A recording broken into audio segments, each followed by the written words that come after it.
It's been 2 months since Kenya's top phenomenon Eric Omondi broke up with his Italian Chantal Graziola. The news came as a shocker for their fans who were expecting $80 million wedding before the end of this year. Speaking about his plans moving forward, Eric notes that marriage is important but there's no rush.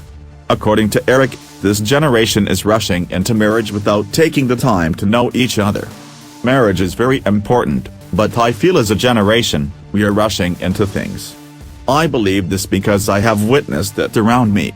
We get into a relationship, then quickly have weddings, when in reality, we need time to know each other and understand what we are getting into, he said, adding, marriage needs to be considered at the right time, with the right person. Asked if he is planning to settle down anytime soon, a shifty Eric Omondi said, "We all have different personalities. I have an uncle who married at 22, and I know people who have walked down the aisle at 56. There is no formula really."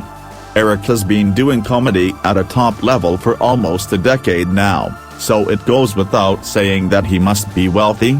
So how much is he worth? Money and wealth is important, but it should not be the focus of what you do. It should be a byproduct, a tool to make you achieve more. It should never be acquired at the expense of loss of life, like how politicians do it. Killing people, selling drugs or dealing in counterfeit money to be wealthy, you get. Mid last year, Eric lost his brother Joseph Omondi, who had been battling drug addiction for years. Having lost both his parents too, Eric says he doesn't fear death. "I do not fear death.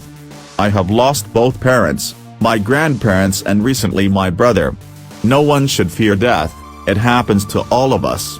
He notes the loss of Safaricom CEO Bob Collymore hit him hard. "I feel like an orphan. He has stood with me through my career and pointed me where to walk.